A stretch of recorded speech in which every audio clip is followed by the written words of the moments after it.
From courtside of the virtual hardwood, it's the NLSC podcast, episode number 380. Andrew with you once again. I am Andrew in the forum and Andrew NLSC on Twitter. I'm joined as always by my co-host, my friend, my fellow NLSC team member, and my fellow NBA Live 10 enthusiast, Derek. But you know him in the forum as Deeper3, and he is Deeper384 on Twitter. No, I'm happy to be here again. And speaking of NBA Live 10, we had a moment together that was more like, oh my God, look what we're able to do in 2021. Can you believe this? During our NBA Live 10 modding / playing exploits. And basically, I work a regular, 9-to-5 job. And my life isn't completely all about basketball video games. And after Andrew and I got done playing during my lunch break, I let Andrew basically mod the game while I was working using my PC. And for those who don't know, Andrew lives in Australia and I'm here in the US about an hour outside of Boston. And we both kind of had a moment where like, can you believe we're able to do this? Can you believe that I'm able to just let you mod NBA Live 10 and put rosters together and all of that stuff while you're in Australia, but you're using my PC? And it's just wild. Like it recognizes your controller. We had a moment. It really was crazy. I don't think I've ever made a remote mod before, a remote roster mod. I don't know if it's the first remote mod made in modding history, but certainly it's very unique for us in our community, I would think. Yeah, basically me controlling the emulator through Parsec and making the modifications to your roster similar to the ones that I made on the Xbox 360, my actual physical Xbox 360, to basically set up a custom roster that will facilitate our fantasy matchups and our retro team matchups with fantasy teams and NBA Live 10. It's going to save us a lot of time moving forward doing all that prep work, but it's kind of crazy that I'm there controlling it and you're kind of a spectator on your own computer. Yeah, you're creating a roster and saving a roster on my PC from Australia. Yeah. It blows my mind. And like you had stated, one of the underrated aspects of it is you can plug any controller in, and whether it be PS5 or an Xbox 360 or an Xbox One controller or anything like that, or go wireless. And as long as I have it set up on the emulator where the button mapping is appropriate, you can just use whatever controller you want, and you've been, to play the game. And, you were using the PS5 controller most recently, and it works like a charm. We had that moment, and it just kind of blew us away that, like, are we really doing this? Are you really modding on my PC from Australia and saving rosters on my game? It was wild. And it saves me giving you instructions on how to do it as well. And obviously you're busy, and I was not busy at the early hours of the morning, but I was up and awake because my sleep schedule is like that at the moment. But nevertheless, I was glad to be able to do it. I mean, obviously it was mind-blowing to do, but what it's going to do, again, to save all that time as we set up these sessions, and we replayed the 2006 finals, or a game from the 2006 finals essentially, with the makeshift 06 Mavericks versus 06 Heat. And we've also played a We Believe Warriors versus the Jazz. Some issues there with recording, unfortunately, but still got some good highlights there, which you shared on Twitter. And we're looking to do some other ones. I've put out a poll there. There's a lot of interest in a 05 Bulls versus 05 Sonics game at the moment as we're recording this. We've got all these teams ready to go that we can make quite easily. All we need to do is just edit some jersey numbers here and there when we want to have some accuracy for the videos that we're going to make out of it. So much fun, and again, it was fun to do that roster, and again to be sort of doing it and you commenting on it, and probably a bit surreal to see all the players whizzing around and me changing jersey numbers and things like that. It's a mod being made before your very eyes. It's satisfying. It was crazy. As far as the poll goes, I had a feeling the Sonics would win. There's just so much nostalgia for the Sonics, for those jerseys, for Ray Allen in those jerseys, et cetera. So, I mean, we're going to have to put them on the road in order for it to be a little bit more accurate because their court isn't in there. But I think that would be a really fun thing to revisit. And of course, you'll be the Bulls, Obviously. so that will work out incredibly well. Yeah, exactly. As a lifelong Chicago Bulls fan, I did want to say too, another underrated aspect was, when work was winding down, you had a Ron Artest face had pulled up, and I was like, wait a minute, that is an amazing Ron Artest. And it got us into this session where you were controlling the game and you were just going into different players, and we were looking at the NBA Live 10 cyber faces, and some of those cyber faces in NBA Live 10, as far as like how much they look like the real life counterpart, are better than some of the classic cyber faces that are in NBA 2K21. They really are. And I've used examples, and I actually made a long thread showing, 30 plus faces. I want to say around 30 faces from that game, and just like the Shaq, the Rasheed Wallace, the Kevin Garnett, the Wally Zerbiak is unbelievably accurate. And the Gilbert Arenas, the Baron Davis, all of those guys, even like Calvin Booth, who wasn't even supposed to be there at the time. They're just like, the quality is so high, and it's really underrated what they did with NBA Live 10. And you brought up a great point too. Not only do the faces look great, but overall, like, they're completely animated, and the animations don't look crazy. Like, they look really solid. So that was another underrated aspect of, what we were doing. And you just kept going into players. I want to say we looked at maybe like 20 to 30% of the NBA while we were going through. I think more. I think by the end of it, we saw pretty much everyone on the roster, I think, or certainly on the active rosters anyway. Yeah, at least 6 or 7 people per team. So yeah, actually maybe around 50% or more. Yeah, easily. But that was really cool. Glad to share that stuff. And it's funny because obviously a lot of this stuff is simulating us being able to play couch co-op over the ocean, essentially, across the globe.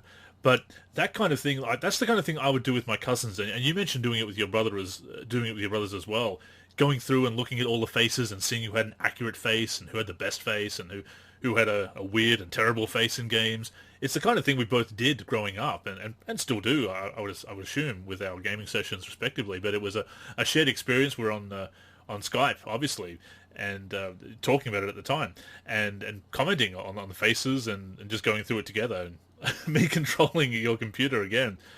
Just very cool to do that. But yeah, those faces, and I've been playing a lot of 10 lately, obviously with you and with my playing by myself on the 360 as well, and doing these features for Way Back Wednesday. So I have been looking at the faces, but looking at them close up like that, HD on a monitor rather than a TV from a bit further back, you really appreciate just how amazing some of the faces were. And look, there were some bad ones or mediocre ones. Joe Johnson got a raw deal on that, I will say.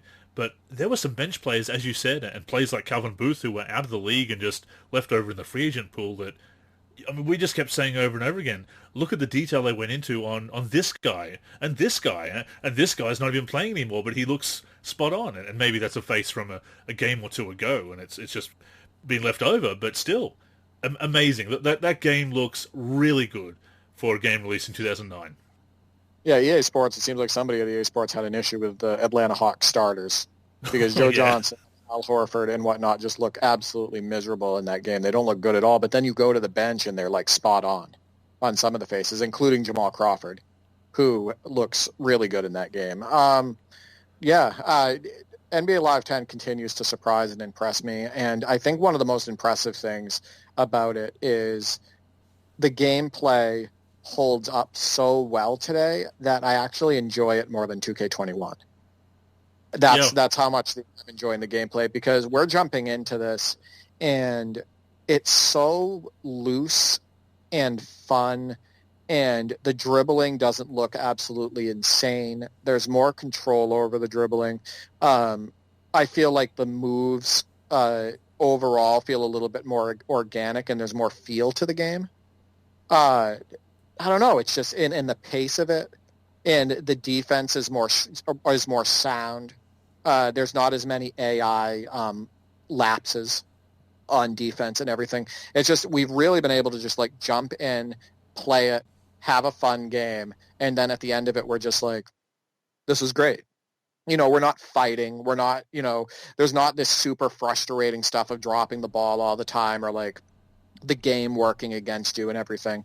So I'm very impressed with it. I'm very impressed with. I just wish it had more depth.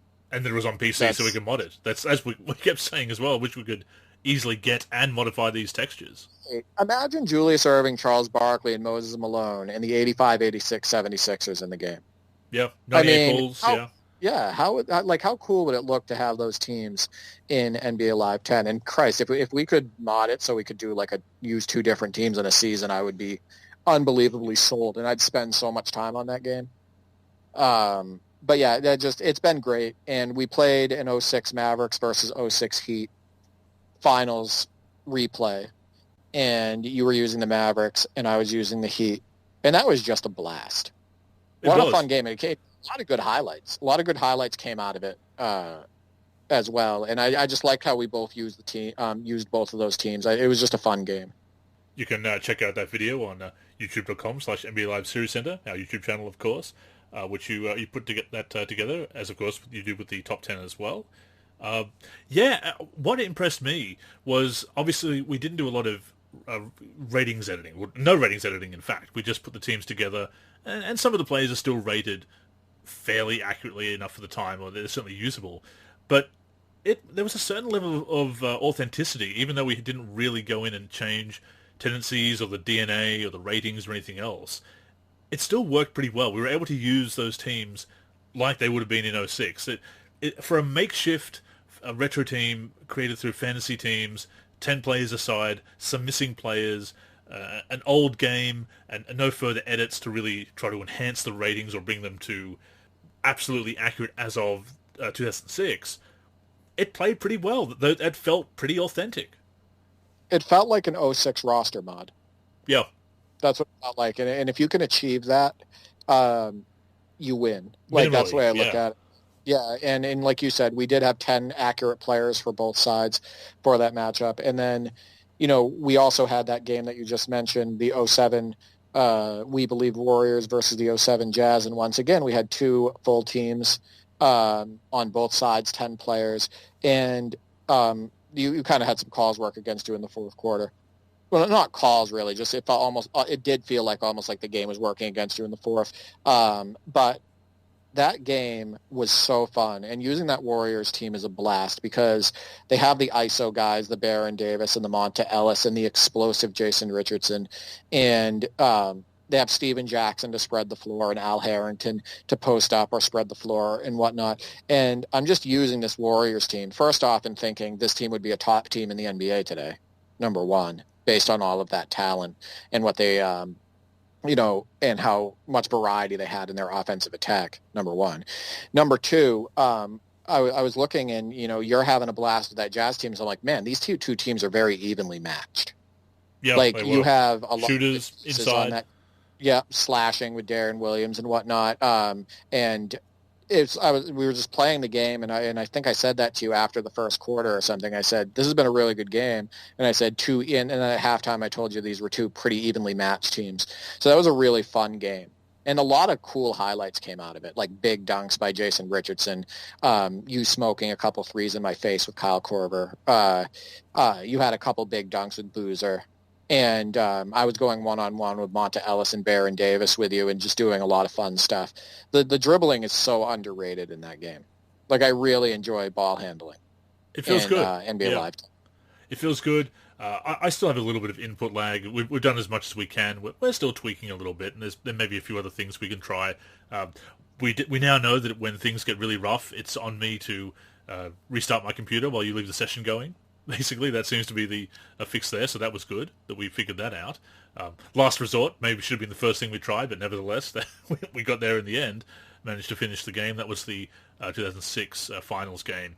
But so many options that we have from teams, as we said last week, going back to the 1998 76ers, they're a little bit rough, they're a little bit thin, those rosters from the early 2000s and late 90s there, but there's a couple we can do. Even the 2000 Lakers versus 2000 Mavericks, there's some key players there that we can play with. And 2002 Clippers, obviously, Oliver Candy is the only really big name missing, which is kind of a shame, but at the same time we've got Darius Miles and Spaghetti and everyone else. So there's some fun matchups, some fun classic series from real life, and also some fun video game teams that we can play with. Yeah, one thing that's good about teams like the Mavericks and Lakers is the courts haven't changed much. From, if you're doing the 2000 or 2001 Lakers or Mavericks or whatever, or 2002, and then you are using the in-game stock courts, they're either the same or very similar Exactly. to that time frame. So you can still be immersed.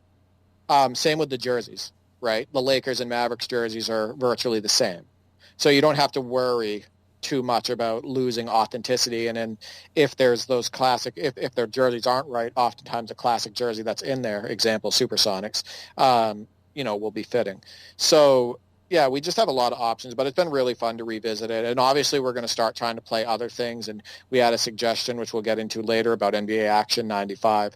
But NBA Live 10 has been the go-to, not just because it's very playable and works really well on your end, but there's so many redeeming qualities from a gameplay perspective that it's hard to ignore.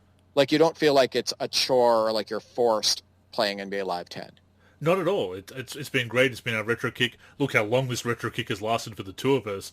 I'm getting to the end of my Way Back Wednesday features, utilizing it.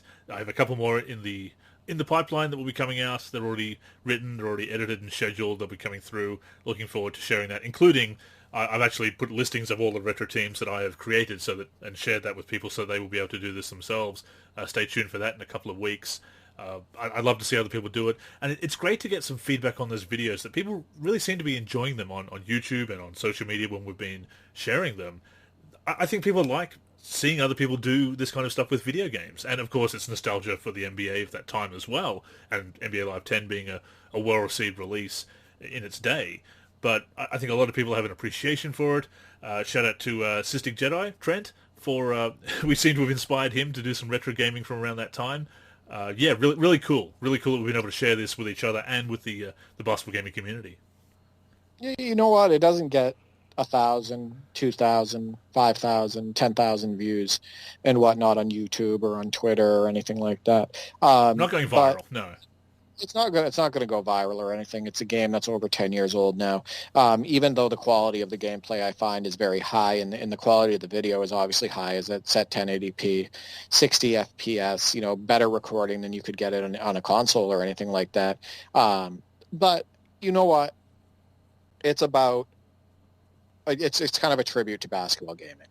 And the people that do enjoy it, like you had stated, and I stated on the last podcast, is they like watching other people have fun with these games, and they like watching people revisit these games, and there's something special about it. So I love sharing it. I love sharing the highlights on Twitter. I love the video uploads to YouTube, whether it's on your channel or my channel. It's also a nice reminder to people as well for EA Sports NBA Live that, hey, at one time they had some momentum, right? They had something working there. They had a solid base. It's a good reminder that EA Sports can make a really strong basketball video game title. It is. And the EA Help account on Twitter actually reached out to you.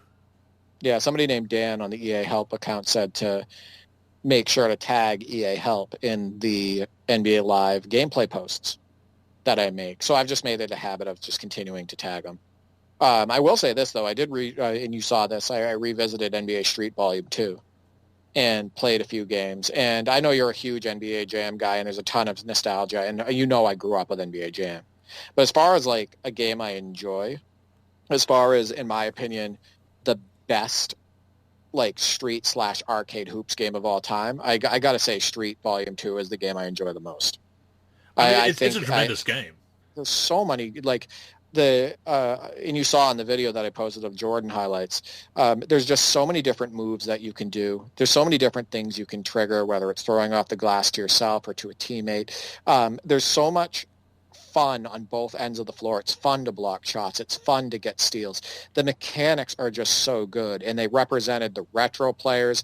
Even with the stock roster, you have Magic Johnson and Michael Jordan and Rick Barry and Bill Walton and Walt Frazier and these guys that you can use. You can use the NBA stars of that current time, which was 2003. So Stephon Marbury and Shaq and Kobe and all of those guys.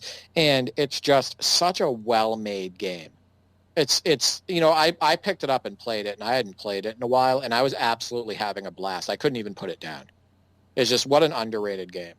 There were some people. There was an article a few years back that called it the greatest basketball game of all time, above every other game, and I It's hard to argue.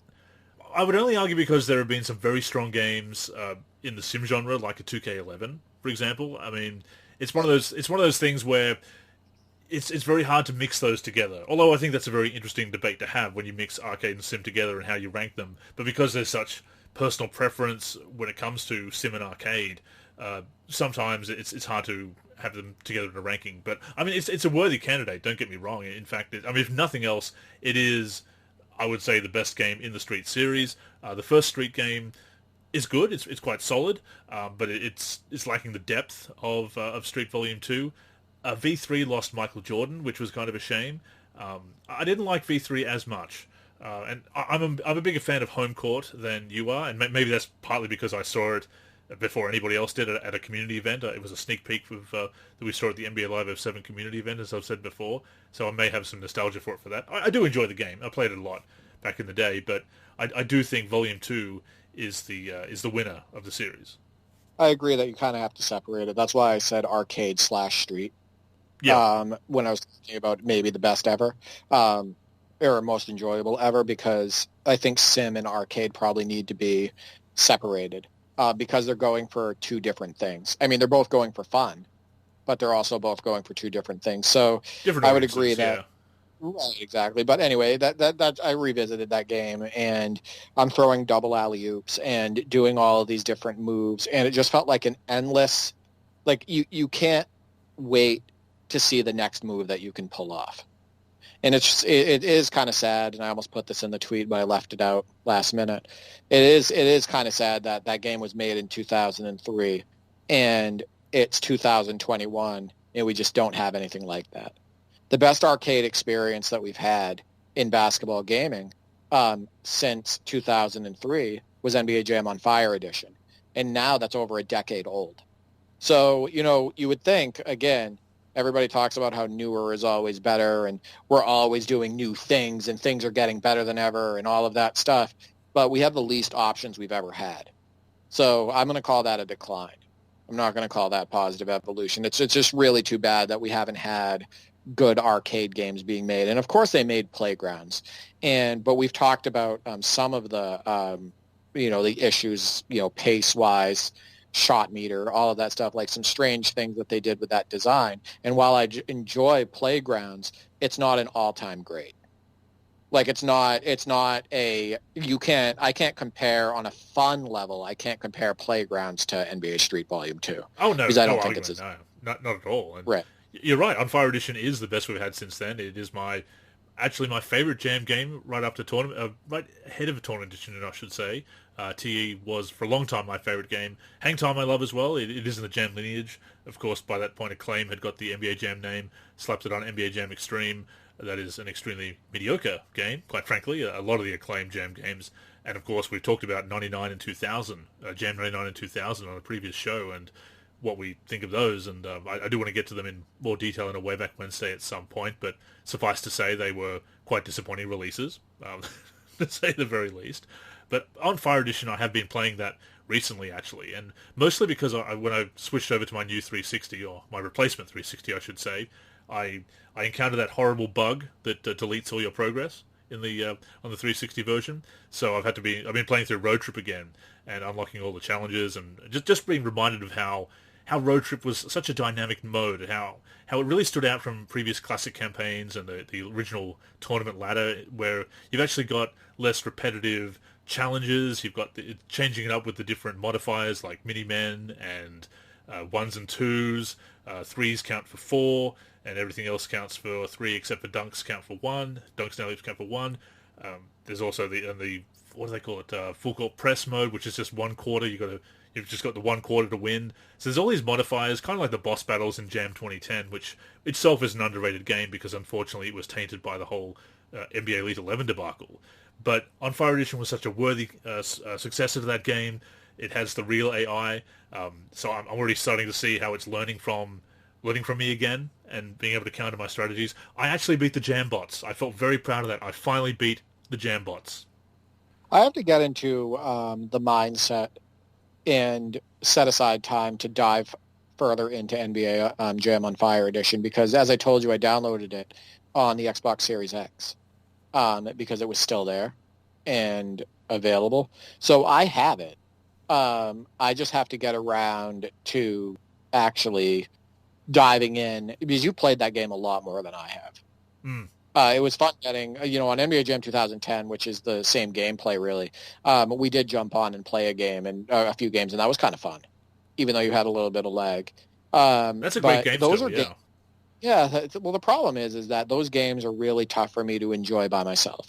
So, if we were to do that and we had to use NBA Jam 2010 and try to play through that together, that might be the best avenue because at least we're playing on the same team and it's something that I can enjoy. And it is pretty cool that we even have the ability to do that using Parsec.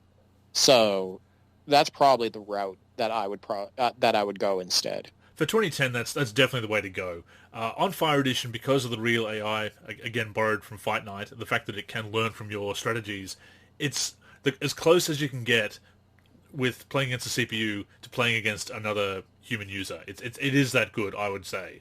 It's very sophisticated for a game that came out at that time.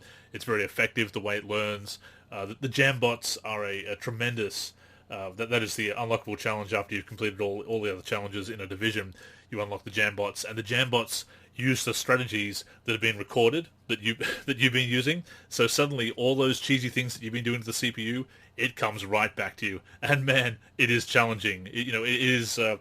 It is almost like playing against another human user because it's just using all those tricks and being as aggressive as you are with the CPU. So if you've been really hammering the CPU with some of these techniques, be prepared to take some of your own medicine. Basically, be prepared to counter your own strategies, offensively and defensively. It's quite a blast. Look what they were doing over a decade ago. Yeah. Like, why can't we have something like that? Doesn't make money. Doesn't make money. Yeah, it's just give us more options. How are there not more players in this space making these games? And what is EA Sports thinking? Right? Why are they abandoning basketball? Yeah. We've talked about it so many times before, but every time we bring up these games, I'm just like, man, these ideas and what was accomplished is over a decade old. Look at the amount of fun we've been having with NBA Live 10. Sure. I don't hear from people. I don't want to hear from people that say, well, this is the new technology and they'd have to completely revamp the gameplay. That's not the way it works. And that's also not the way really coding works either because, and we've talked about this, what did they do with NBA 2K14 from a gameplay perspective when it went to the next system? They kept the gameplay. Yeah, they kept the gameplay and the mechanics very similar to what was in NBA 2K14 that ended up coming out for the PC, but very similar to what was on NBA 2K13. Listen, people, the point that I'm trying to make is how can you go from such a solid gameplay base in NBA Live 10 and such a great game in NBA Jam on Fire Edition, NBA Jam 2010, and then over a decade later have nothing to show for it? Yeah. Like, I just don't, it just drives me nuts. It really is. And it's frustrating from that perspective from what EA is doing or rather not doing. But I also get frustrated when I see in the community people will wring their hands over issues with 2K, understandably so, as we do. And it's important that we speak out constructively, of course. But they'll say this stuff and, 2K is doing this and 2K's got the stranglehold on the market and they're gouging us with microtransactions as they do and they're not improving as much as we'd like, and then people bring up, okay, it'd be nice if EA could come back and like, haha, that won't happen. NBA Live is dead. Forget about that. And it's like, well, yes, NBA Live has struggled. Yes, NBA Live is on life support, if nothing else at the moment. But that's really our only other viable option. Whenever you actually bring up possibilities of somebody else coming into the space, EA being the most likely candidate, people shoot it down. And yet then they complain when 2K's dominance has led to stagnation and a drop in quality. I mean, it doesn't feel like people know what they want. Fanboys will be fanboys. Yeah. And oftentimes they'll just follow trends and what's popular and what's cool to say and cool to do. And that's just the way it is. So, and that's what we're fighting. But it doesn't change the fact that competition is vital in any business. So competition is incredibly important, and nobody that comes into the space should be shot down into the basketball gaming space. They should be encouraged. It should be applauded. And what we should do is just hope that as many people as possible come into that space and, give us, give 2K some decent competition and consumers more options. So, but yeah, just to circle back, wild that you can control my PC from Australia and mod on my computer and create rosters and all of that stuff. And it's been really fun revisiting NBA Live 10. It's been a blast. And there's just so many different opportunities for us still from a gaming perspective. So this really could be endless. Sure. So it's really enjoyable. And we've been trying some other games. Jam has been fun. It's a bit tough because of the frenetic style, as we've said before, but it's playable. We've had some fun with that. We had that pretty good win as the Thunder. The Thunder have actually become my team to play with on Fire Edition as well. That Westbrook and Durant duo, quite deadly. We saw them succeed in real life a fair bit to a certain extent as well. But yeah, it is a shame though that people do shoot it down, and I agree. People need to accept the competition in the space. You don't need to personally support Live or buy it if you don't want to, and people feel burned by the EA brand, and I understand that. But logically, you could just say, okay, well, I'm going to stick with 2K because that's what I feel comfortable with. Fine. But I want Live to succeed for the people who are interested in it, and I want Live to succeed because it can push 2K to not feel so comfortable. I mean, there's so many benefits to it, even if you don't want to play NBA Live yourself. But people are very myopic about that.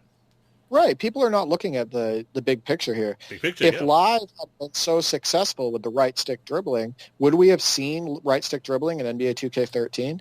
See, that's what competition does.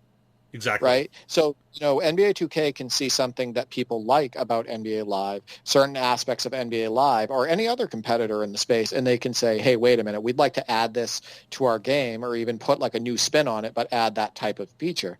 And that's what you got to think about. It's not that, oh, well, you have to play NBA Live if it comes back, or another competitor when it comes back. You can still stick with NBA 2K, but you have to understand what that competition does from NBA 2K's side, what it does to NBA 2K, and the ideas they can get out of it and how it can make them up their game. And people want to focus on, NBA Live sucked for many years. Sure, fair enough. And they say it was a long road back and maybe it's not going to be the viable alternative. Fair comments. Fair to be skeptical, but why shoot it down? Why shoot it down when if it works out, it'll be great? There's no downside to it because at the end of the day, it's not going to be exclusive. NBA Live is not going to have the exclusive deal. So it can only mean good things. Worst case scenario, a game comes out and you don't buy it, which a lot of people have done with EA games over the years anyway. So really no downside to it. It's just very myopic, very, very fanboyish. People focusing on the wrong thing, not looking big picture, as you like to say, and it's very accurate to say. So it is what it is. We've talked about that many times before, but as far as 10 goes and other games, looking forward to more sessions because it has been so fun, but Live 10, so great to get this new appreciation for it. It really is. And, it got us thinking about two mods in the community, and I wanted to bring up a couple really quick that are being worked on or released already. Noob May Cry, who's made a lot of different body mods and face mods, actually released a Larry Bird for NBA 2K21 that I find to be very good. His face is a little bit dark in it, but as far as like face quality, I think it's an improvement over what NBA 2K21 put out for a face. So I wanted to mention that really quick because he is a very tough player to make. And New May Cry did do that. Another couple things that happened in the modding community is the NBA 2K21 0809 and 0910 rosters. I think one was released by Moody, M-U-D-Y, correct me if I'm wrong, and then another one got released, and I haven't looked at these yet, but Sticky Fingers did bring up a very valid point, and it's something that I had to deal with my UCTR roster for 2K17 as far as people taking assets and not giving credit. A lot of his 2K20 cards, from what I can tell, were used in those 08, 09, and 09, 10 rosters by the modders, and they didn't list him on the credits at all. Not And cool. that's not cool. And Shua Joda made a comment that said that he would reach out to them and say that, they need to credit, because they're releasing those rosters, I believe, on the Chinese forums and Yep. not specifically on the NLSC. So Shua Joda put those rosters out there for people to be able to get them. But if you remember correctly, I had the same issue with my mods. You did, yes. And yeah, and somebody used my entire base, actually, including my portraits, the courts, all of that stuff. And they not only didn't give me credit, but they were charging for the mod on another site and all of that stuff. So I completely agree with Sticky Fingers. I think that he wouldn't have had a problem, really, as long as they had listed him fully in the credits for those courts. And just credit is so important because we put a lot of time into these mods and we do want to have our names on them. So hopefully they give credit for that. But it is cool to see 2K21, 08, 09, 09, 10 rosters out there for the newest game, because as you and I both have talked about before, we still really enjoyed the NBA at that time. Absolutely. And we haven't seen really, I mean, Thundershack obviously has been making those roster mods as well, but we haven't really seen that fully realized URB or UBR created for the newer games. We're seeing some semblance of it with NBA 2K19, with what Stildo and company are doing with 2K19 is obviously happening as well. So we're starting to see them come together as people develop the techniques and everything. And with 2K22 is a next gen or current gen port, whatever you want to call it, a PS5, Xbox Series X port. Then maybe we're going to have to develop some new tools and techniques, and hopefully we'll still have people like Luya around to do that. But yeah, in the meantime, people are putting those projects together. It's awesome to see. Retro stuff is really cool. Like I say, like I said before, it's going back to a time that we really love with technology that is more modern. Although once again, we've been really enjoying going back to Live 10, so we obviously can do that as well. But not everybody can, so it does facilitate that for people who can't, because for technological reasons, or not owning the game or the console or PC that can emulate or whatever, or people who just simply can't go back that far because it just feels too primitive to them. Not everybody can go back as we can. It is very cool to see like that. And also Foreign League mods, which is funny for me to saying Foreign League because it's actually the Australian League, the National Basketball League, the NBL. Monkey Man has released that over on his site and posted the link in the announcements, the modding section for the NBA 2K21 in our forum. Yeah, it's great to see. He released that for 2K20, he and his crew. It's been ported to 2K21 now. Very detailed mod, all the jerseys, the players, great faces, coaches, everything else. They've even got the front end. They've updated the front end for the NBL as well, and of course have the logos, etc. Just a really detailed project. We've seen a lot of Foreign League, non-NBA mods over the years, EuroLeague, NCAA, of course, as well, going to the amateur ranks. But no, it's always cool to see that. And last week I did talk about reskinned rosters and everything, reskinning the game. A lot of effort goes into that to make it play differently as well. So I don't want to downplay the effort that goes into either retro season rosters or Foreign League rosters or college rosters or anything like that. It would be cool to see some more concept mods, whether it's concept teams or things like reusing the trampolines from the cages to make the street mod, as we talked about last week. But some more great releases.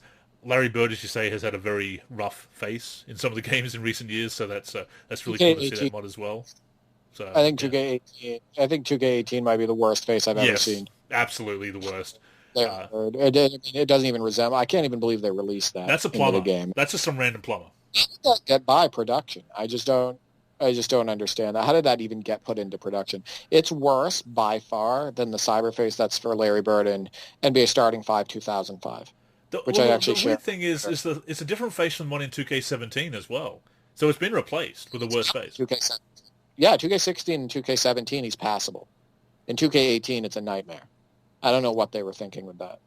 Lots of good work going on, and a shout out to the modding community as always. And to your point about Sticky Fingers work being used, yeah, we said it before. Most people are cool if you at least give credit. It's better to ask first whenever possible if people are still around and you can get in touch with them.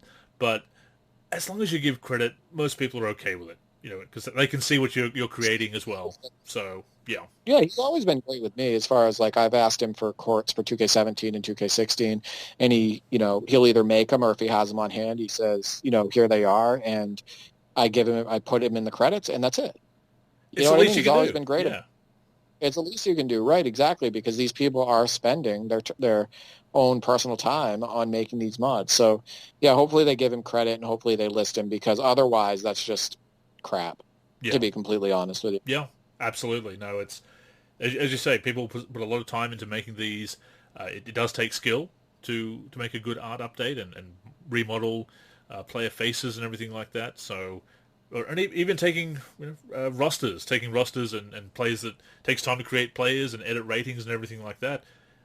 Give credit. Just give credit, and most people are happy with that, and certainly ask. Most people, if you develop a working relationship with them, they're happy to share resources. People will be quite generous and cool to you if you're good to them.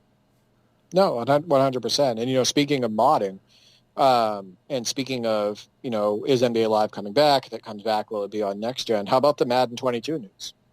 Yeah, that's interesting as it pertains to our community moving forward. Yeah, so and Madden 22 was announced to be the PS4 version when it comes out for PC. So it's a last gen port for PC, and that rubbed people the wrong way. I was looking at all the reaction on social media about it. A few articles have come out about it. People fully expected, because we're almost a year into the new consoles coming out, or at least, roughly around 8 months or something like that, that Madden 22 was going to be a next-gen port. And it makes you worried a little bit that if NBA Live 22, if NBA Live does come back and we get a last-minute announcement for NBA Live 22, that it's either not going to come to the PC, or if it does come to the PC, it will be like an NBA Live 19 port. I don't think that's going to end up happening with NBA Live. I think that they're just going to go full next-gen, and I don't think we're going to get a PC version. That's just my opinion. But it does put things, it does put those ideas in your head. And then a lot of PC gamers right now kind of feel like they got the short end of the stick with this Madden thing. Me personally, I'm still going to buy it for the PC when it comes out. And the biggest reason is for the ease of recording, modding, all of that stuff. And also because my brother Mark is a huge Tim Tebow fan. Mm-hmm. And Tim Tebow is now on the Jaguars. He came back and they're going to be using him as tight end. So he's going to be in the video game. So I'll definitely be getting it still for the PC, but yeah. Well, I wanted to kind of get your thoughts on it. Like, what did you think of? What did you think of when that was announced? I mean, I guess it's not all that altogether surprising because I go back to what they did with NBA Live before NBA Live stopped coming out on PC completely, which was they continued to port that from the PS2 version because that was easy. They didn't have to worry about changing the specs or demanding higher specs. So they just let it run from the PS2 version. We got the horrible PS2 version of NBA Live 08. I know you're not the biggest fan of NBA Live 08 for 360 and PS3, but it was a much more competent version than one we got on PS2 and PC in many respects. And of course, then missing out on 09 and 10 completely because of no ports. Just very disappointing times, and of course it preceded a huge downfall for the NBA Live series. Madden not in that position, obviously, and no competition in the space for them. NFL 2K is coming back at some point in the future, but it's not going to be the same genre. It's not going to be a sim NFL game based on what we've heard. Yeah, it's not encouraging as far as the future of NBA Live on PC, obviously. I also wonder. I mean, it's a completely different company as well, EA and 2K, obviously, but it makes you wonder if 2K will take a similar approach with 2K22. I mean, we've both predicted that 2K22 will be a next-gen port, a PS5, Xbox Series X port. There's no guarantee. We're just going by history here, and I think we have pretty sound logic in doing so. But, yeah, no guarantees there either. Yeah, it does make you wonder. I am going to say this. We completely disagree about Live 08. I think Live 08 for Xbox 360 and whatnot has so many issues, and it's also one of the biggest snooze fests in video game history for me. Like I told you, my brother fell asleep playing it while we were trying to play on the same team. I actually prefer the PC version of NBA Live 08. and the PS2 version. I enjoy the gameplay more. I enjoy the overall mechanics. I enjoy how loose it is, the pace, all of that stuff I actually enjoy on the PS2 and PC version. So we definitely disagree there. I think that they made a lot of improvements with NBA Live 09 when it came out, and then they really came out strong with NBA Live 10. Definitely. And but I do agree with you on. I definitely agree with you on the NBA 2K front. It does make you question, are they going to think that PC is too niche? All of that stuff, are they still getting all of the attention with the mods and all of those clicks and impressions with NBA 2K21, even though it was a last-gen port for the PC? Is that going to factor into their decision? So I still think they're going to come out with it being next-gen on PC, just judging by history, but it does put that thought in your head. I mean, hopefully that's just a paranoid thought. I mean, again, history does suggest when you look back at 2K14 and 15, and people were getting a bit up in arms about 2K21, and something that you and I both pointed out at the time was, hey, the next-gen consoles aren't coming out until November, and this game releases in September. They're not going to release a next-gen port for PC before it comes out on the new consoles. That's just not going to happen. Yeah. They're going to release on their existing consoles, their existing versions they have on their existing platforms right now. Just was the case in late 2013 with NBA 2K14. Now, then 2K15 comes along, and you've got a year. The consoles are already out. You can leave the old consoles behind and do that next-gen port to PC if you want, and they did. So that is the history that we're referring to here. And it seems logical that that's what they're going to be doing this time. It's not a case of... And people always say, oh, it's to screw over the PC gamers and all this stuff. No, it's just logistics. It's just timing. I mean, if they wanted to force us to get the consoles, they would just not release a PC version at all. That would be even easier for them. It would be throwing some money away. Right. Although of course, that version is the one that can be pirated, so, But anyway, yeah. Business. Part of it is business. It's part of it is the PC gaming community for sports games is far less, I'm going to say, couple things: consumer friendly, number one, and far less popular. Yeah. Because the convenience of PC gaming is a lot better than it used to be, but at the same time, it's getting a really good gaming PC is far more expensive than just buying the console. So even though you get that enhanced performance and those enhanced benefits, including mods for being on PC, if you want a PC that is high end, you can spend over $1,000 easy. Sure. Sometimes $1,500, $2,000, as opposed to just paying the price of the console. And then you don't have to worry about all the issues you can run into PC with, like having to upgrade or your graphics card fails you, all of that stuff. So I'm sure all of that factors into these decisions. When you think personal. Right. If you think about and also you get the online gaming community. With everything being pushed to online, the amount of PC players is unbelievably small in comparison to console gamers. So what are all your friends on? Exactly, the console. Yeah. So why are you getting a PC? And there's hacking and all kinds of things they don't want to deal with. Yeah, exactly. So people got to think about that stuff. And I know I say big picture all the time, but I don't think people think big picture when they say things like they're stiffing us. You know what I mean? Focusing on the emotion, and it's understandable emotion to feel disappointed with how the PC version is being treated, or the console version for that matter. But some of this is not personal. It's a business decision, as you said. And to that point, a lot of people back in the day when Live stopped coming out on PC in 2008, and 2K9 was the first one that came to PC there in the 2K series, a lot of people that have been saying for years, oh, we want that, what was then a next-gen port, or a current-gen port, whatever you want to call it, the latest console. A lot of people then got 2K9 or the 2K9 demo and realized, actually, my PC can't run this, or can't run it very well. Because they just got their family PC was okay. It was decent enough to run a port of a PS2 game, or an Xbox game. But when it got to a 360 port, a more modern system, a more resource-intensive game, they didn't really have gaming PCs. Their video card wasn't strong enough, or didn't have enough RAM, or their processor was too slow, wasn't powerful enough processor, or whatever. The entire configuration, which again, as you said, is the benefit of consoles, and we're not anti-PC by any means, but PCs and consoles have their own advantage in gaming. That's just the way it goes. And one of the advantages of consoles is, as you said, standard hardware and not having to upgrade like that. And people found back in the day that, oh, I don't actually have a good enough PC after all. So that is something that developers worry about, obviously, and especially if you are porting a niche title like a basketball game. So yeah, that's what it comes down to. It comes down to them making decisions based on that data and and having to sell copies of the game.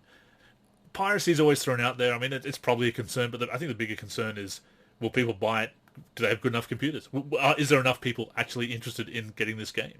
So that's what it comes down to. It's not personal. Because they have to pay for that space too, for the to have those games online. Yeah. Server stuff and all of that. Like there's so many different moving parts. So I think people just need to keep that in mind before lashing out. Which is not to say you can't feel disappointed, but you also have to look at the big picture. You have to look at the reality of the situation and understand. And it's I know we've kind of pushed back on that. Oh, it's a business, and that doesn't excuse everything. Don't get us wrong, because we're against microtransactions, which one would also say is business. There are good and bad ways of doing business, but there are also decisions that they make, whether they take a mode out that's not popular or stop releasing a game on a certain platform. It's because it's not financially viable. That is just they have to answer the suits. That is a suits decision. That is not a people programming the game and working on it as producers and developers. That's somebody else calling the shots there. Right, exactly. All of us hope that, not all of us, most of us hope that PC version is always the updated one, like always the newest gen and whatnot. But just remember that there's always titles we can go back to. Absolutely. And like you and I are right now. So, just always keep in mind that there's past titles that you can approach, and if you don't mind playing single player modes and you don't mind being online and you want to jump into a Dynasty franchise or My League or something like that, there's so much basketball gaming content from past titles that you could dive into. Yeah, if you want to go back and play NBA on PlayStation Portable, go for it. Yeah, speaking of that really quick, the top 10 this week, I loved it. I really enjoyed the highlights. We got some really good ones from Teddy Bear the Gamer. I chose one of them for the number 4 spot. We got some NBA Street in there. We got at B-Ball Video Games submitting the NBA for PSP highlight of an alley-oop to Shaq, where he gets way up there. It's just a really cool highlight to have in there. We got the Live King with the Jason Tatum poster over Blake Griffin, etc. Like, it's just... Hornets on Fire with the Michael Jordan dunk on Rick Mahorn. Just love seeing it. Yeah, it's really good. And he put the real life audio in there, etc. Pippen to Jordan, and it's just really cool to see all of it come together. And I just really appreciate the support we've gotten for the top 10 and my placements and all of that stuff. It's just been really cool. I was saying before we started recording, I love how it's really brought out that goodwill, that celebration of basketball gaming, as you put it, in the community. Nobody, as you say, is complaining about their placement. Again, not to deny people their feelings, obviously, but everyone's just had such goodwill about, I'm happy to be in the top 10, and it's cool to be with these other highlights, and that highlight was cool as well. And it's just been very heartwarming to see, if that doesn't sound too corny, just to see people enjoying the top 10, enjoying each other's highlights, and enjoying seeing their own in there somewhere in the countdown. I think you do a great job with the placement. It's not easy, obviously, and you always run the risk of maybe upsetting someone, but so far everyone's just been so cool about it that, I'm really pleased to see it. I'm so happy to see it doing so well, and to see the countdown every week, because you do send me the video so I can upload it. I'm always interested to see what made the cut. Yeah, and you actually ended up purchasing Action, Merless Action for highlights and Movavi Video Suite, so I'm interested in seeing how that works for you. I did. You actually gave me a bit of a demo over Parsec. Again, what a great bit of software. And we're not even getting paid to say it, but we could. Right. We won't turn it down. But anyway, I'm really looking forward to using those programs, because you really sold them to me, and seeing what you did with them and you demonstrating it over Parsec. And of course the results, the videos that you've been doing. I wanted to upgrade from Pinnacle. Bandicam has still been pretty good for me, but look, I'm willing to give something else a try.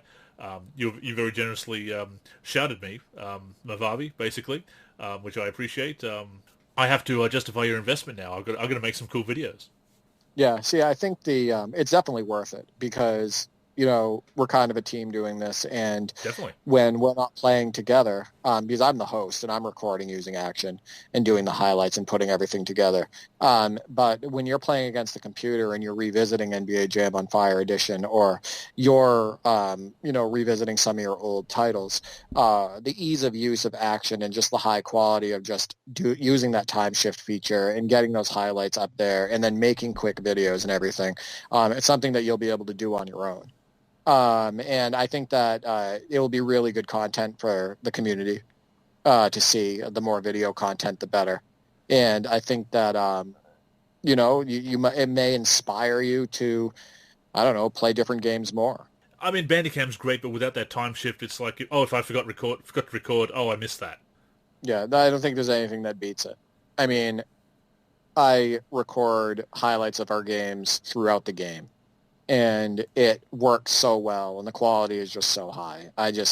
Like I said, I hope that program's around for a lot longer because I'll never stop using it. I don't see any reason to stop using it.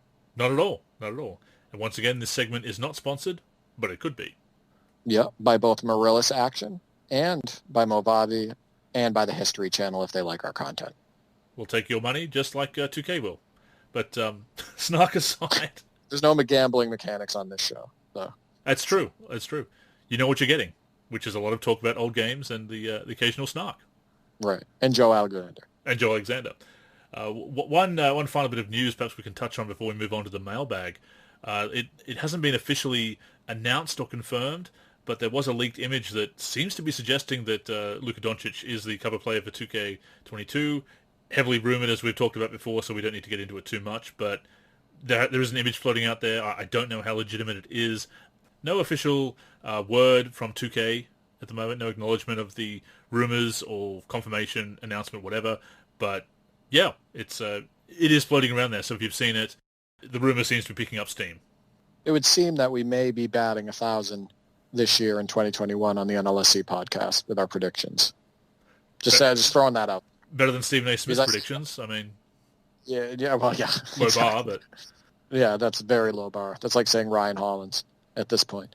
No, I fully expected that when he broke his contract with EA that he was going to be the cover athlete for NBA 2K22, and it looks like that's going to be the case. And like I said, I think it's fitting that he'd be the cover athlete and Dirk would be the Legends edition. So I really have no issue with it.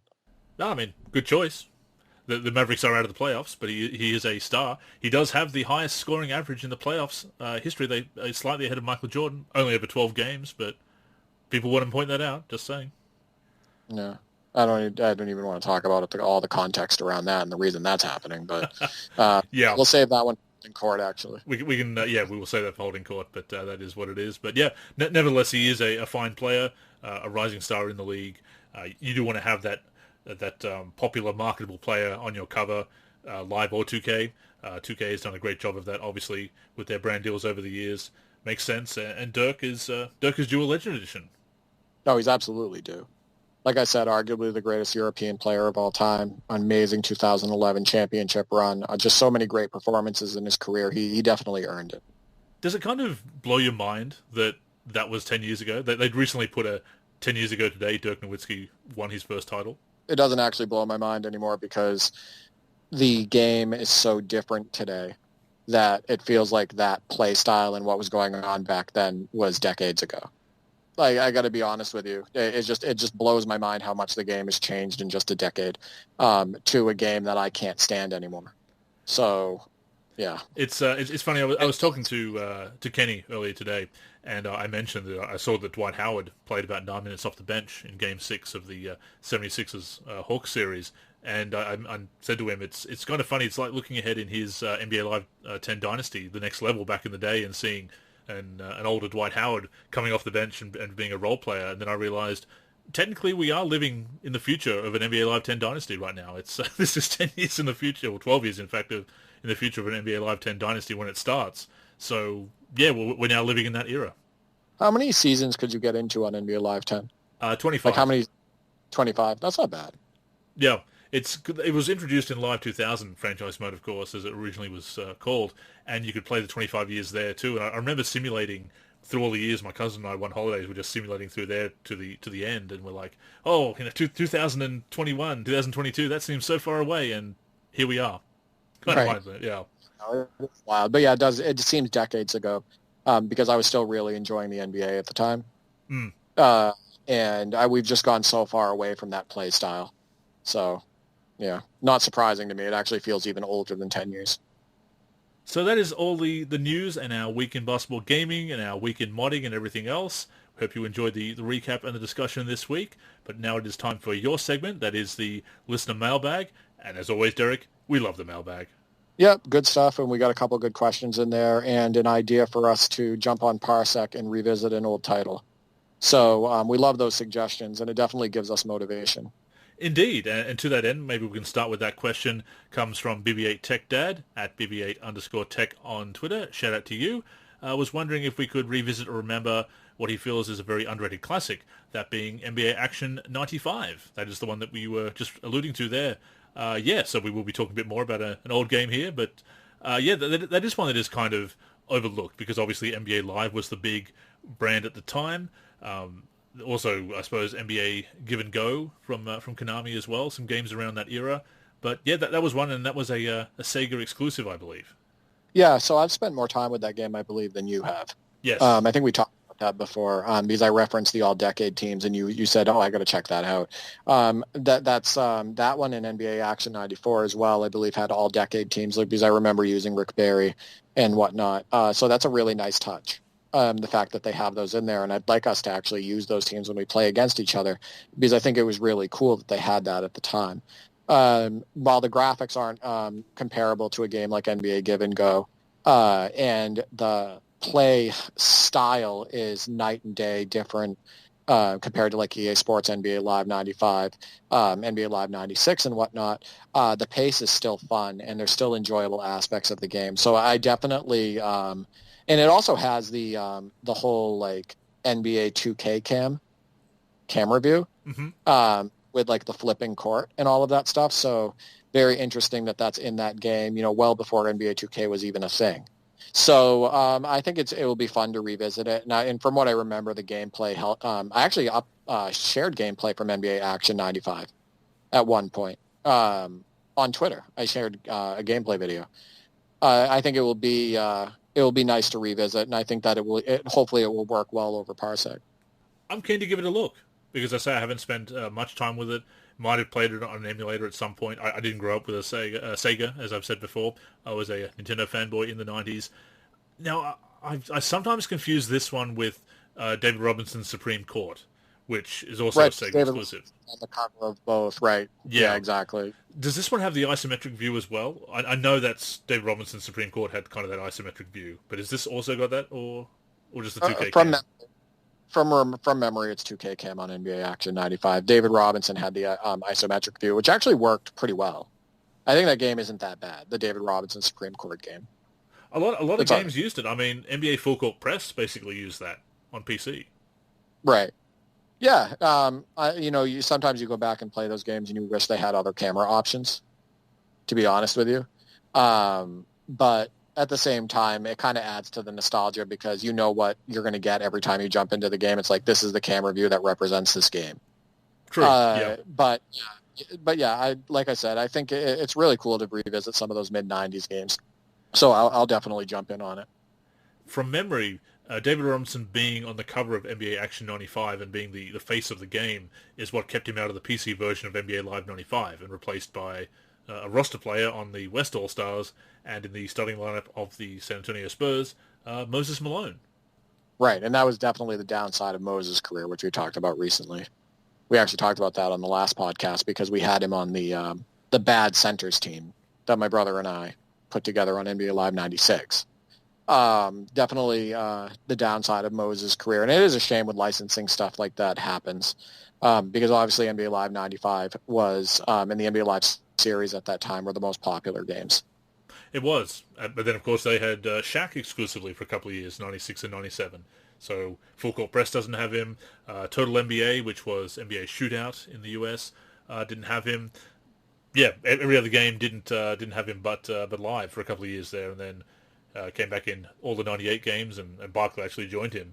Uh, Again, this is something the weird thing that younger gamers can't really appreciate, and it's a good thing that they don't. I mean, it wasn't a great thing back in the day, obviously, but the idea of not having all the biggest names in the game, it just doesn't happen these days. Everyone's under the licensing agreement. No one's retained their likeness rights. It's a better deal, presumably. What they get out of the games and everything. They're much bigger fans. They grew up with video games, obviously, as well. So they think it's cool to see themselves in games. Yeah, so it is one of those weird things about games back in the day that you would have exclusives, and sometimes maybe like a David Robinson Supreme Court. Isn't David Robinson the only real player in that game? He is. Yeah. No other real. Things like that. Yeah. No other fakes either that would make you be like, hey, this is supposed to be like Kendall Gill, but it's not, right? Like I haven't. There's nothing like that. It's fake teams, and it's just David Robinson is the real player, which I always thought was kind of just blah. Yeah. Playing some of those games that had stuff like that. But the good thing is at least with NBA Action 95, they have the real players. And David Robinson like exclusively. Yeah. The Admiral himself. Right. Yeah. Right, exactly. No, I'd be very interested to check that game out, and also again 94 as well because of the historical teams. Again, proof that some things are older than people think. I know a lot of people think that NBA Live was the first one to have it, or some of this new crowd thinks that NBA 2K was the first one to have it. But no, these ideas are a lot older. And like I said, NBA Action 94, I know for a fact, had the all-decade teams. So that's a long time ago. I mean, that's coming up on like 30 years ago. And I was also thinking about what you just had mentioned about, these guys in the NBA now, they grew up with video games. What's just mind-blowing is these rookies coming into the NBA and these really young 20-year-olds and whatnot. What they grew up with was completely different than you and I. I mean, they grew up with 2K10, 2K11, 2K12. Some of them even like 2K13 were some of their really true new experiences, because you've got to think about it. A 18-year-old, no, let's say 20. A 20-year-old that's in the NBA right now, let's say that he really started getting into basketball video games and understanding them when he was like 12 years old. That's NBA 2K13. Yes. That is wild. It's weird when you see... I mean, sometimes you see comments on some of our old videos on our YouTube channel. Once again, youtube.com/NBA Live Series Center. Some of the older videos or the soundtracks from older games, and people say, oh, I love playing this, like 2004 when I was 5 or 6, and I'm 19, 20. We're 19 or 20 when those games are coming out in the early to mid 2000s, then in our early 20s, and then again, a game like a 2K8 or a Live 08 or Live 10 or something, and people again saying, oh, I remember playing this when I was 7 or 8 or something, and we're already in our mid 20s and on the way to 30. It's it certainly highlights the generational divide. 2003 NBA Street Volume 2 is released, and I put in that tweet. I said, anybody else spend a ton of time on this game back then? And I thought about it after, and I'm like, well... Maybe not. No. Much of NBA Twitter wasn't born yet, or they were, just born, because 2003 would make somebody... That would be like... Somebody would be 18 now. Could be turning 18 this year, yeah. Right. So, like, that question, a lot of people probably couldn't even relate to that tweet. Because they were like, well, I wasn't born yet, or I was 4. Or like, et cetera. So I felt that was wild, because 2003 for you and I we're adults. Yeah. So that point when that game came out, we were adults. That's just wild. And I see that with Live 2003 as well. People saying, "Oh, this is my first video game," which, hey, we also have to start somewhere, and there's parts of 2003 I like. I'm not going to dump on anybody's nostalgia, because I love nostalgia, but again, that makes me feel kind of old, because my first games, we're looking at things like an NBA Jam, like an NBA Live 95. For me, it was Double Dribble and Jordan versus Bird. Yeah, we're talking about the 8 and 16-bit eras for us. Yeah, sitting on the edge of my bunk bed in my footy pajamas, playing, being a 4 or 5-year-old and whatnot, playing Jordan versus Bird and double dribble. That was me. Exactly, So, yeah. And I do actually wonder about that. And again, I'd love to play NBA Action 95, and once I do, I'll be inclined to talk about it in Way Back Wednesday. But I've been thinking about that with my Way Back Wednesday articles, because that is, I love doing that every week. I enjoy doing the Monday tip-off where I muse about something or do something out of the ordinary, and Friday 5 I can do the listicle style and do some interesting trivia or opinions in list format or whatever. But Way Back Wednesday I just love so much because you can indulge that nostalgia, which I love to do. But I have been thinking, as it shifts, and we've talked before about me doing a lot of written content and maybe getting into more video content. But even if I do video content, Way Back Wednesday, I've covered a lot of games from the old days, and they haven't not exhausted that list yet. There's still games that I have in the collection that I want to cover that are fairly old. But, we're getting to the point where people that are coming to the NLSC, if they see a Way Back Wednesday, what's going to be appealing throwback content to them is going to be, there's certainly going to be older gamers still around, like you and I, but it is getting to the point where I'm going to have to look at covering a game like a 2K13, 14, 15, now that they're 6, 7, 8 years old, covering them for Way Back Wednesday. Yeah, you could do that right now. Oh, but I found interesting, you and my styles, and I think why it works well together, why we work well together as well, is you're more of a writer and I'm more visual. And as far as like content goes, I'm more of the video guy and you're the writer. And I think that works pretty well for us. Not that we both can't do the opposite either. Like both of us can, you can do great video content as well. But as far as like what we've been consistently producing over the years and what we really get like super passionate about, you're a writer and I'm more video. So I have found that actually works really well for us. It does. But as far as the content goes, though, I look at and I'm going to cover those games. Don't get me wrong, because I absolutely want to cover them. But it's funny to think that I'll be like, oh, remember this game? Like people are like, nope.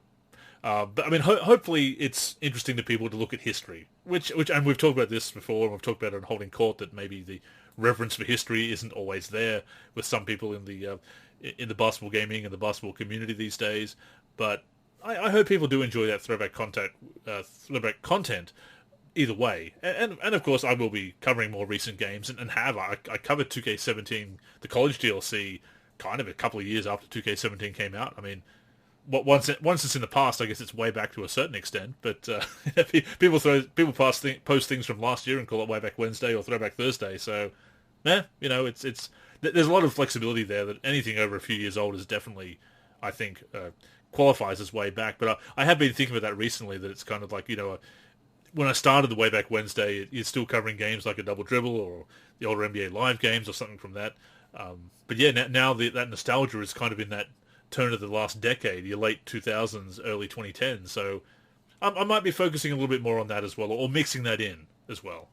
Yeah, I think NBA Live 15 and lower, like NBA Live 15, 2K15, are open game now for Way Back Wednesday.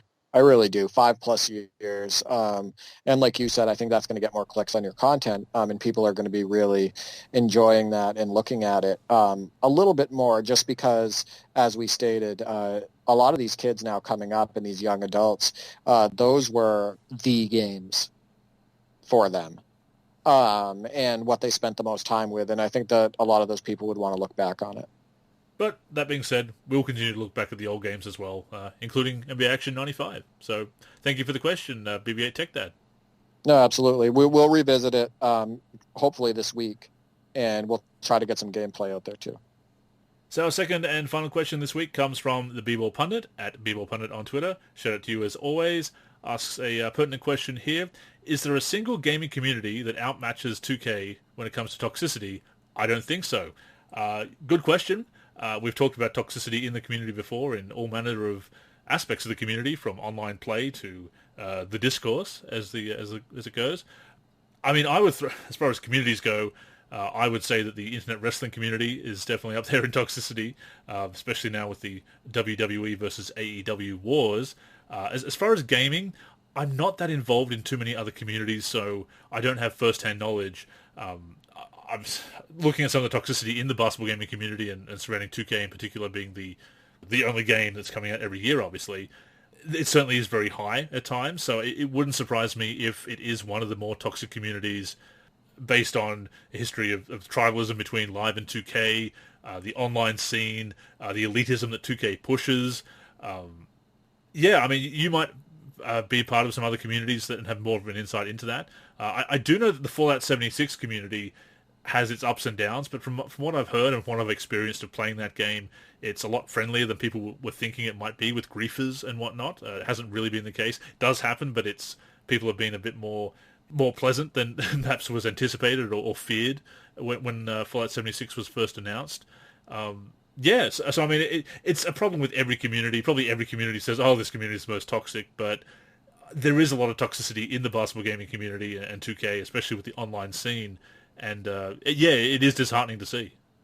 Well, first off, I want to thank B-Ball Pundit for sending me highlights for the top 10. He's been active and engaged in the NLSC top 10 each week, and he sent me a highlight of a Jason Kidd behind the back pass for a score that actually made the top 10 this week. So thank you for participating in that. And anybody else who's listening to this podcast, definitely send me your highlights because it's important. And we want to pay tribute to basketball gaming, present and history. As far as his question goes, it's tough to say because there's so many different communities out there for so many different games. And if you're talking about sports gaming in general, I would agree from everything that I've heard. And part of that, too, is also because the NBA basketball discussion community, like the real NBA, is also toxic.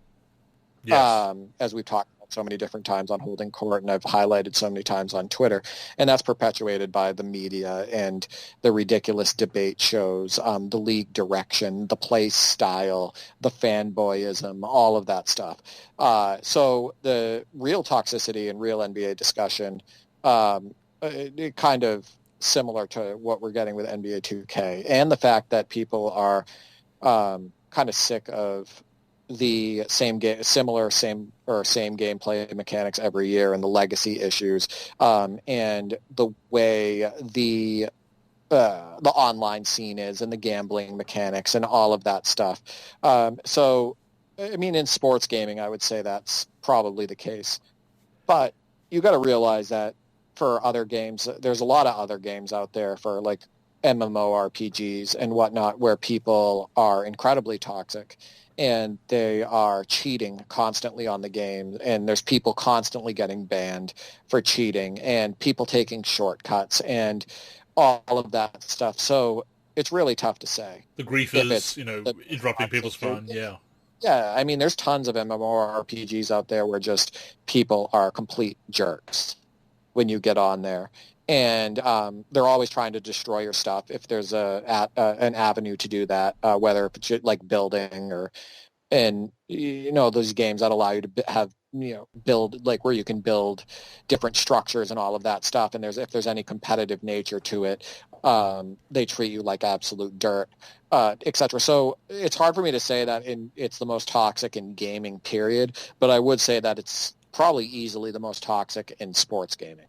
It ranks up there. It definitely ranks up there, and you touched on some points there that I think are very accurate.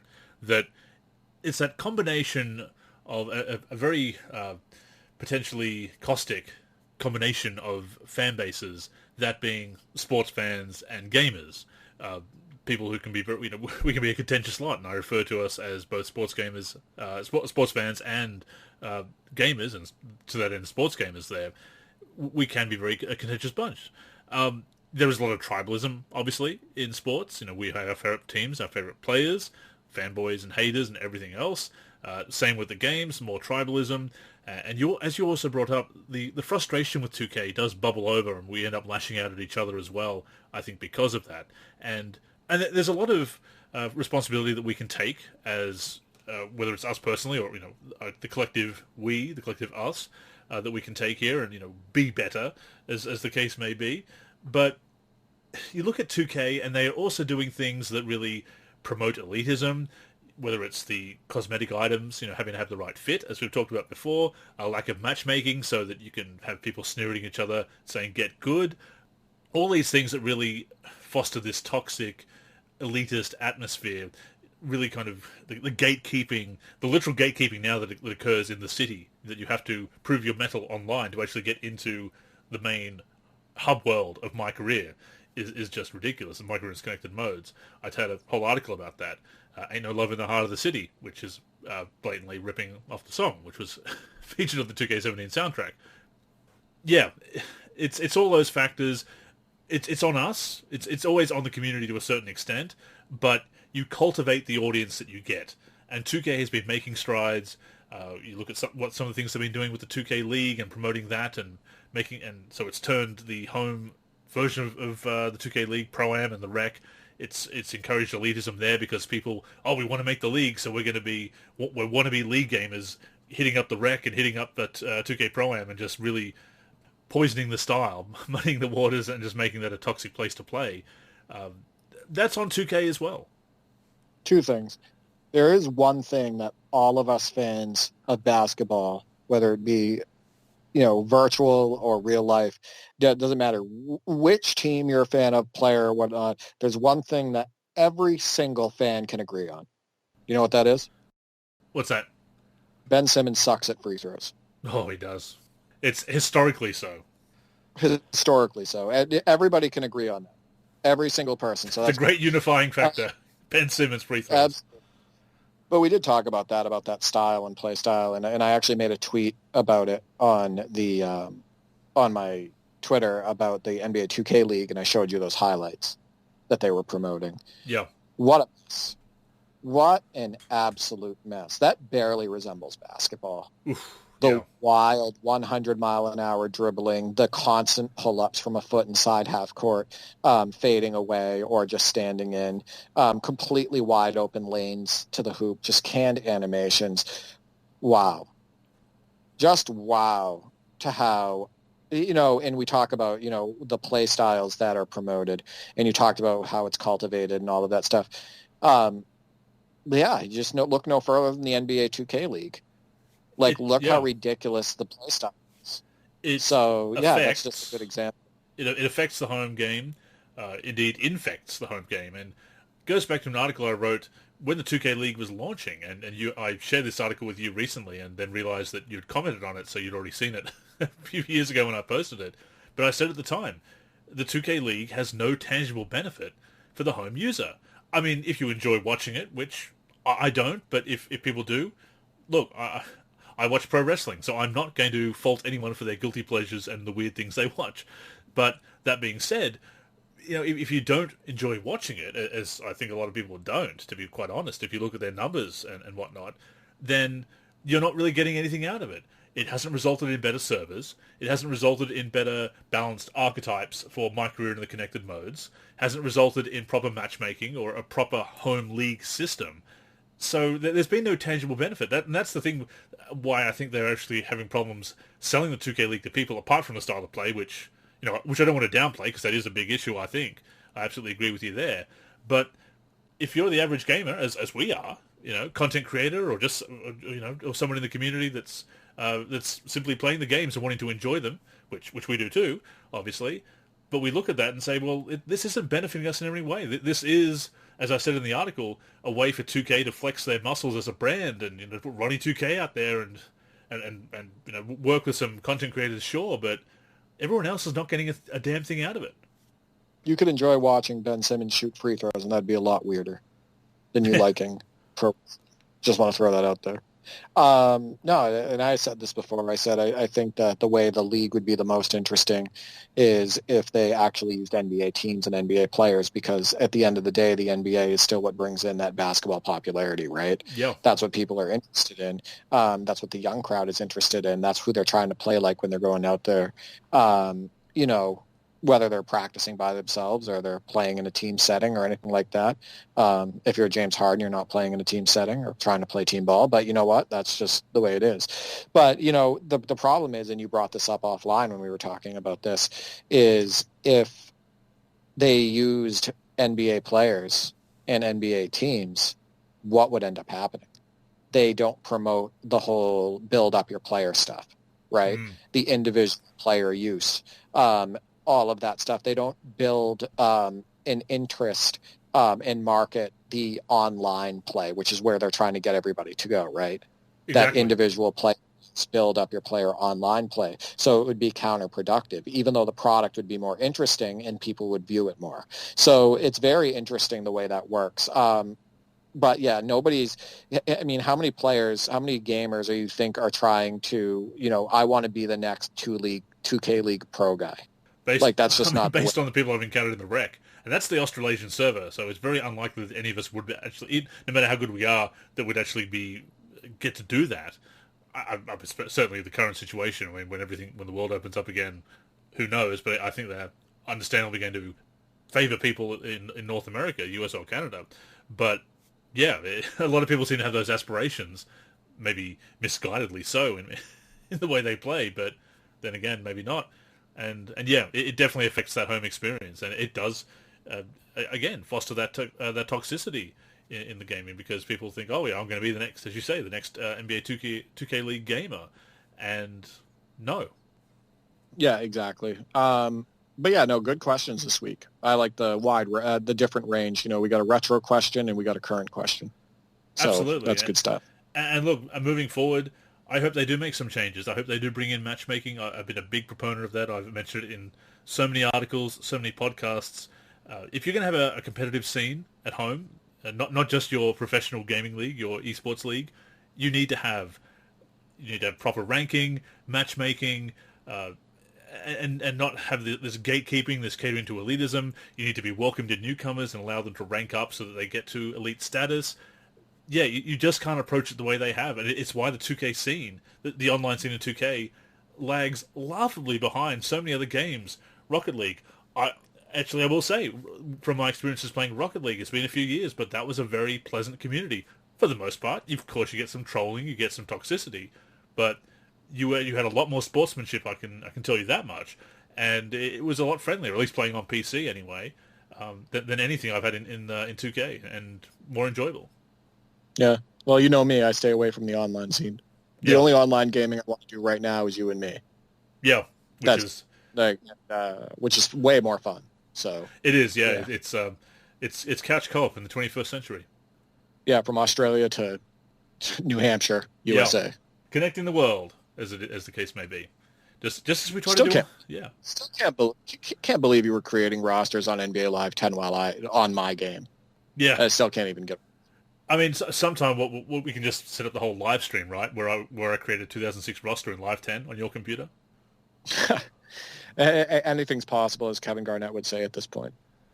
But yes, thank you once again to the B-Ball Pundit and to BB8 Tech Dad for the questions this week. Always love hearing from our listeners. And as you say, getting that variety of questions. Yep, and like I said, we will definitely revisit NBA Action 95 and let you know on the next podcast. And if you'd like to be part of the mailbag here on the NLSC podcast, we definitely encourage you to get involved. You can email us at podcast@nba-live.com. You can also hit us up on our various social media accounts, which we will be promoting shortly, or post it in the forum, or on the comments section of the news bulletins where we post the NLSC podcast on the front page of the NLSC, which is nba-live.com, of course. But we encourage everybody to get involved. And once again, Derek, to, of course, get involved in the top 10 plays of the week. Absolutely. Thanks again to the B-Ball Pundit, Teddy Bear the Gamer, the Live King, who's Steve from the Dot on Twitter, and at B-Ball Video Games, Hornets on Fire, 1.6K Mace, all the people who have been submitting highlights. We really appreciate it, and it's really fun to put it together and put out a quick video every week. And, of course, we hope you have been enjoying the NLSC podcast as this one comes to a close. Episode number 380, of course. The NLSC podcast comes out every week on the NLSC, funnily enough, nb-live.com, as I said. We're also on all the major podcatching apps and platforms, Apple Podcasts, Spotify, Podcast Addict, Stitcher, to name just a few. On those platforms, search for NLSC podcast, look for our logo, and that will be us. If you'd like to leave us a review on Apple Podcasts, we would definitely appreciate that. But as long as you're tuning in and enjoying the show each and every week, that is the main thing. And before we call it a show, Derek, where can we find you on social media, and any other final words you have for our fantastic listeners? First off, we did record Holding Court with D for 3, episode 17, and I've definitely gotten some really good feedback on that, so tune in to that. We're on CLNS Media, Apple Podcasts, Stitcher, Podcast Addict, Amazon Audible, etc., and we'll be recording episode 18 this week, and that should be really fun because we're going to be going over the NBA injuries today and how the game is so offense oriented and the defense is handicapped. So I'm really excited about that. You can find me on Twitter where I'm the most active at D for 3 84. I'm on YouTube D for 3 where I've been more active, and I just uploaded an NBA Street Volume 2 gameplay video using Michael Jordan, which I think was really fun to put together, and it's in high quality, so check that out.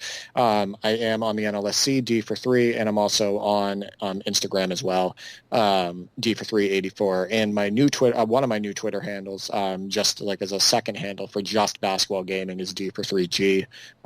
So check that out as well. I didn't want to spring this on you on the podcast, Eric, live as we're recording. But I'm actually going to have to sit out the next Holding Court episode because of load management. I don't want to injure my vocal cords. I don't know. With all these non-contact injuries, that's not surprising for me. So I'll get a sub. That sub, though, will be on a minutes restriction. So more than likely, I'm only going to be able to do about a 20-minute show. But you know what? It will be completed at some point. The good thing is we're both getting paid our full amount to do the show, despite the load management. Right, right, exactly. And it's actually our coach also that's just telling us to sit out as well. So it's under the direction of the league. We'll just blow a 3-1 lead on Holding Court. But that being said, all snark aside, I'm Andrew in the forum, of course. Andrew NLSC on Twitter. The NLSC is on Twitter and Facebook at the NLSC. On Instagram, we are NLSC Basketball. YouTube, as I've mentioned a couple of times in the show, is youtube.com/NBA Live Series Center. And of course, keep it locked to the NLSC itself, nba-live.com, for everything we do for basketball video games. But yes, that's all for this week, so thank you once again for tuning in. Until next time, I'm Andrew. And I'm Derek. Go get buckets, everyone.